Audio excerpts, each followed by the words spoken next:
Hi everyone, my name is Tiffany. Welcome back, or welcome if you've never been here before. Today I have my first collab with Crystal from Crystal's Bookish Life, and we will both be sharing the romances that make us believe in love.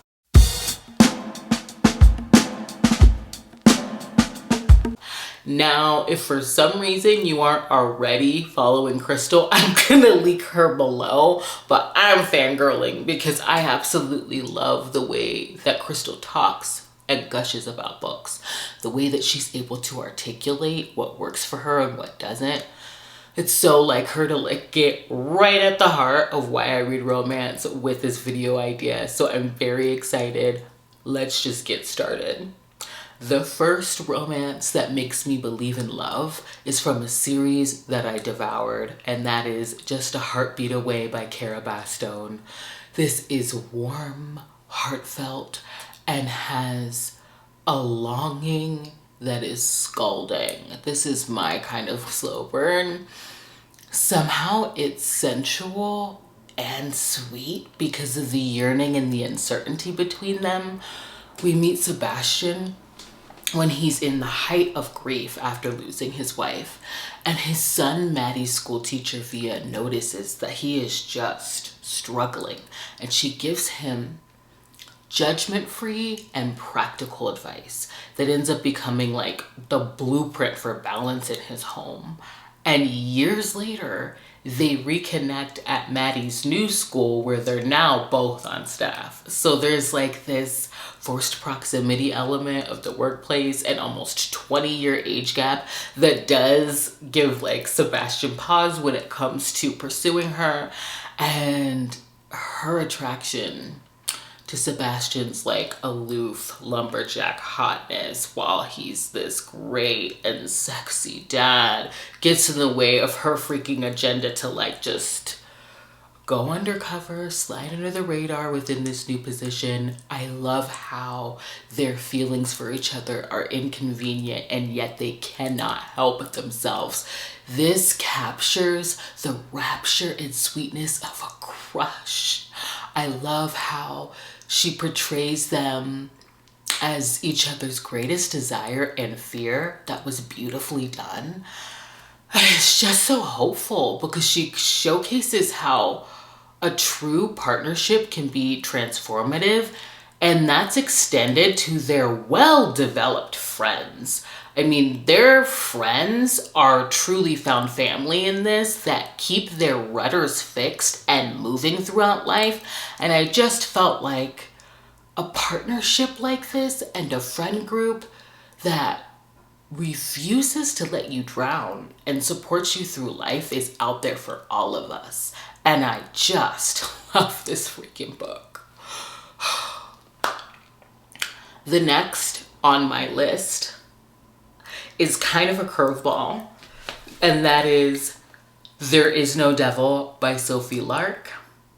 This is the second in her Sinners duet. This is a serial killer romance where Mara is a pawn between two rivals in art and in people hunting.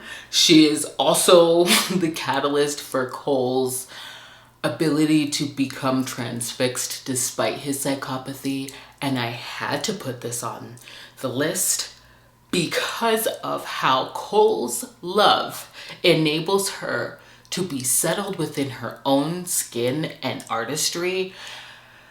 And honestly, there's a moment in this book where Sophie puts words to a soul sickness that I have felt, and I coveted Mara's transformation in this book. Mara is able to become confident in her art within this. She creates organically, and she begins to feel like a peer among giants within her field that she admires. And so when she says in this book that for the first time she felt like she wasn't cosplaying, which sounds very simple, it took me out because her being free of imposter syndrome in an arena that she's been made to contribute to is a gift of self-love and self-worth because of their romance. And it's something that I strive for. It literally took me all the way out when I read that part in this book. And, you know, reading is personal, and Sophie was able to put words to something I never dared articulate. And the way that Mara is able to quite literally eradicate her demons in this book, it's dark and it's beautiful, and I love the duality in that. I think it's really reflective of the journey of self-actualization, or at least it has been for me. It's still ongoing. And you know, the characters that they evolve into because of their romance comes from a very real place because of the hand that wrote it. Her author's note makes that very clear. And so this touched me in a personal way, and it showcases things that I hope for in a very dark and twisty fictional way, and I had to add it. So love this. The next book on this list is The Takeover by T.L. freaking Swan. Okay. This follows Claire. She is a widow and mother of 3, and she is trying desperately to keep the company of her late husband afloat. Okay. And this also follows her romance with Tristan Miles, who aims to acquire that company. And Tristan has the endearing nerve to fall for her fire and want to ask her out. And he's even more intrigued when Claire tells him off and denies him, because he's the kind of man that like always gets what he wants. And this leads to a chance run-in 6 months later, sexy banter, and like whirlwind steam that makes Claire feel seen, but it's supposed to just stay on vacation. Yet Tristan cannot help but pursue her. And I love when she's trying to ward him off, and she tells him in reference to her children that I have 3 hearts attached to mine. And he sets out to woo and win all of them. Tristan Miles is so freaking swoony, okay? And the moments in this book with her children are hilarious and heartwarming, and he becomes a mentor for her oldest son while recognizing their loss of an amazing father and husband. And Tristan just keeps showing up in this book when the time that was cut short for them is immensely felt, and he never ever aims to overshadow the memory of her late husband, but he's just simply demonstrating how he is falling for all of them. Absolutely loved this. There is a line of dialogue in this that enables Claire to finally be able to hold space for her late husband and Tristan in her heart, and it took me all the way out. Okay. Tristan's arc and what he says at the end of this book was perfection. Oh, this is so good. And Claire just finds a once in a lifetime twice, and I absolutely believe that one can find love again. Of course this is on here. The next book in my stack, I just fell in love. This is my first of hers, and I fell in love with her writing. And that is Managed by Kristen freaking Callahan, with my comedic verbal volleying queen, Sophie, and her antics that grate and soothe Gabriel's freaking rigidity, okay? Sophie is what I call an elixir of a woman, okay? She fits right on down into the found family aspect within the band that Gabriel manages and right underneath his skin. She is a pixie woman. She's magic, a bright spot that he meets during a hilarious meet cute on an airplane, and he's forced into proximity with her because she's the band's new social media manager. And Gabriel is very clear about trying to set boundaries on their connection in this book very early on, yet those boundaries just slowly freaking erode. And it's like Sophie is watching herself step off of the cliff of what she said she was never going to do again, which is give freely of her heart without receiving one in return. She has this kind of like spirit that feeds everyone else, but she's craving all of what she gives in return, and she's not going to settle this time, which I absolutely loved because that forces Gabriel and his poker face to dissolve, and reading them fall into each other was such a joy. And I just loved that moment where he realizes that the life he never thought he was good enough for will pass him by if he lets her go. And so by choosing her, he chooses himself. And this is such a beautiful freaking book. And it's hilarious. And it's swoony. Like, this is so good. Okay. I have talked about this book before on my channel, like recently, so I will aim to be brief. But Relentless Hunter by Maggie Cole has like saga level emotions, and a love that spans across decades. Brenna and Finn are at the start of their all-consuming love when a tragic event separates them, and it is the memory of what they had that sustains them through their journey back to each other. And this is just a seasoned and mature love. And I want to believe that like trauma is more than a thief and can be held and honored like they do for each other in this book. And so I absolutely love this. It's everything. It is a great series closer. And I suggest that you make your way through to get to this one. This next one I've also talked about on my channel before, and I have a physical copy thanks to Jen from the Book Refuge, and that is Thief of Shadows by Elizabeth Hoyt. This is the big reveal on who's behind the Ghost of St. Giles within this like series. Maiden Lane, it's like Anyway, this follows a virgin hero and a mature lady who becomes his mentor and how to smoosh investors for the orphanage that he runs, because he's really interested in the true altruistic work of actually making a difference as opposed to just posturing.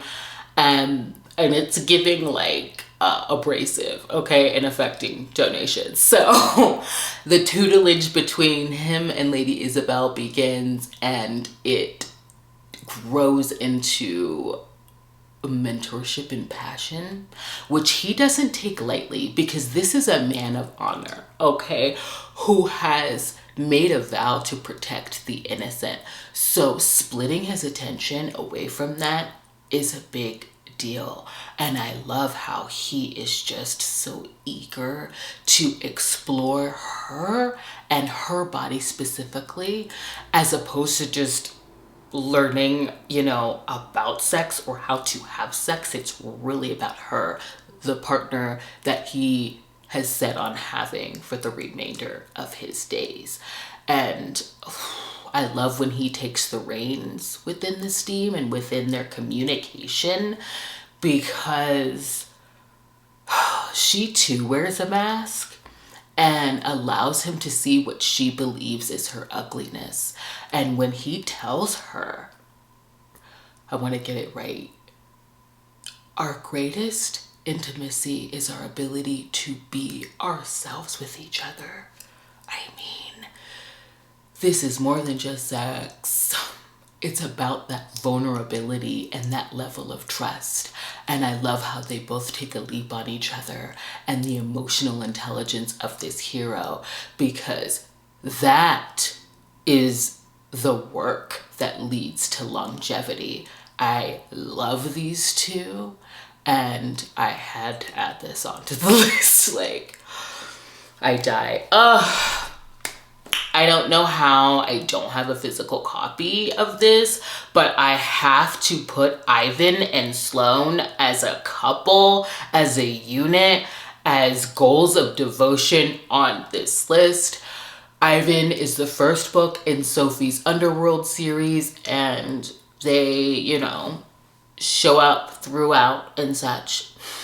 And I think that this is a really good entry point if you've never read Mafia before, because it really reads cinematically. There are chapter breaks akin to cross-cutting in this, where we, you know, get to see Sloane, this like capable, badass chameleon assassin who's packing poisons, and Ivan, this revered strategic leader. And in this book, she is sent to kill him.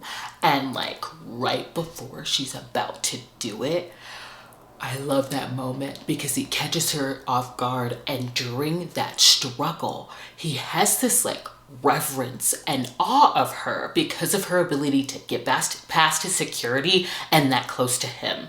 And so this like captive, you know, sexual coercion and torture turns into an epic love where they are both equals, and I'm absolutely obsessed with them. That's all I'll say. That's all I can say. I suggest that you read her Underworld series. Brutal Birthright, Kingmakers. Just get into it. It's a vibe. And this couple is everything. And the last book in my stack that I know for a fact Crystal and I have in common is Still by Kennedy Ryan. This is the third book in the Grip trilogy that I strongly suggest that you read in its entirety, because their undeniable connection is established in Flow. It's this like, which is the novella, it's like this chance encounter of ease between them, where Grip is a rapper who is Bristol's estranged brother's best friend in Flow. And 8 years later, she is his manager. And it's really important for you to read Flow to understand what they are dancing around in Grip. And how Bristol is pushing him away out of fear and has to go through a whirlpool of emotions and denial and separation until she's realizes where she belongs. And he is steadfast throughout all of her tactics to protect her heart. And in this book, they are all in. I don't even know how to describe the tenacity of their love, okay? As an interracial couple, buffeting ignorance, the way that Kennedy Ryan articulates the feelings and stances around race and feminism makes me wish I had that language as a younger person. I can't put words to this, you guys. We get to watch them go through the undulations of life for a long period of time, from Flow until this point, and they endure a pain that eclipses all of it. And the way that they endure and carry each other through this, I don't even know how to talk about. I don't have words. She has the words. And it ached. She gutted me and she sewed me back up. And this is the kind of love you hold out for if you haven't found it already. This woman is an alchemist of words, and you have to read this trilogy. I absolutely see how this is Crystal's favorite, and I'm going to end with that because I'm babbling. Like, I don't know how to talk about the intense emotions of this book and this epic love. Oh, it's so beautiful. And I think I'm going to close that here. I want to thank you for joining me. I cannot wait to watch Crystal's video, and I hope to see you in the next. Bye.